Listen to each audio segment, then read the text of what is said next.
किसी समय की बात है, एक धनी व्यापारी था जिसका नाम सुधाकर था। उसके पास धन दौलत, ऐश्वर्य और विलासिता की हर वस्तु थी। फिर भी वह हमेशा दुखी और चिंतित रहता।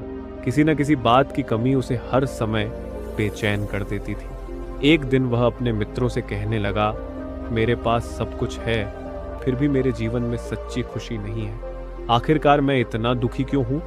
सुधाकर का मित्र, जो एक ज्ञानी व्यक्ति था, बोला, तुम्हारी बेचैनी और दुख का कारण तुम स्वयं हो। सुधाकर चौंक कर बोला, मेरा दुख मुझसे कैसे जुड़ा हुआ है? मैं तो हर दिन मेहनत करता हूँ, अपने परिवार का ख्याल रखता हूँ और दूसरों की मदद भी करता हूँ। उसके मित्र ने सुझाव दिया, अगर तुम्हें सच में दुख का कारण जानना है तो तुम्हें एक महान संत गौतम बुद्ध से मिलना चाहिए। उनके पास तुम्हारे प्रश्न का उत्तर जरूर होगा। सुधाकर अगले ही दिन संत गौतम बुद्ध की खोज में निकल पड़ा। उसने कई पर्वतों और जंगलों को पार किया और आखिरकार बुद्ध के आश्रम में पहुंचा। वहां पहुंचकर उसने बुद्ध से कहा, गुरुदेव, मेरे पास सब कुछ है, पर मैं दुखी हूं। कृपया मुझे बताइए कि मेरे दुख का कारण क्या है? गौतम बुद्ध मुस्कुराए और बोले, तुम्हारा प्रश्न बहुत महत्वपूर्ण है। इसका उत्तर पाने के लिए तुम्हें एक कार्य करना होगा। नगर में जाओ और ऐसी किसी एक घर से एक मुट्ठी चावल ले आओ जहां कोई दुख ना हो, जहां किसी ने कोई दर्द न झेला हो। सुधाकर को यह कार्य आसान लगा। वह तुरंत नगर में निकल पड़ा। सबसे पहले उसने एक सुंदर और बड़े घर का दरवाजा खटखटाया। घर की मालकिन ने दरवाजा खोला। सुधाकर ने पूछा, मुझे आपके घर से एक मुट्ठी चावल चाहिए, पर शर्त यह है कि आपके घर में कोई दुख ना हो। क्या ऐसा है? घर की मालकिन की आंखों में आंसू आ गए। उसने कहा, हमारा पुत्र कुछ महीनों पहले एक दुर्घटना में मारा गया था। हम आज भी उस दर्द से बाहर नहीं आ सके हैं।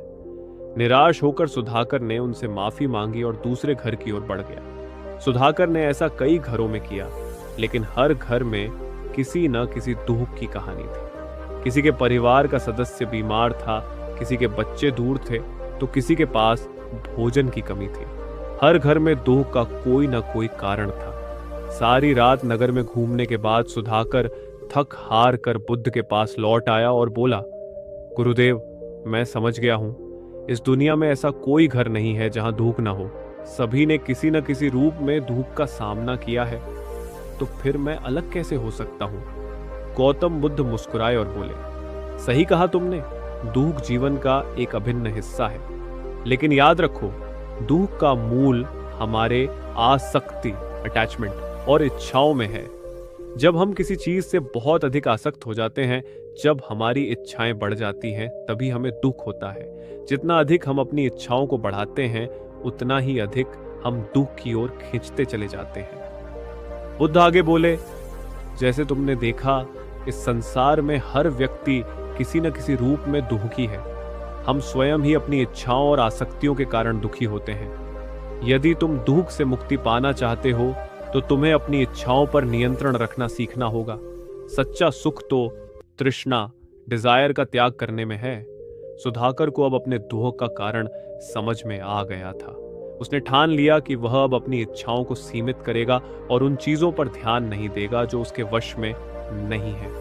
उसने जीवन में संतोष और संयम को अपनाया और धीरे धीरे उसके मन का दुख समाप्त होने लगा। इस कहानी से हमें यह सीख मिलती है कि दुख का मूल हमारी इच्छाओं और आसक्तियों में छिपा हुआ है। जितना अधिक हम इन पर काबू पाएंगे, उतना ही अधिक हम शांति और सुख को अपने जीवन में महसूस करेंगे।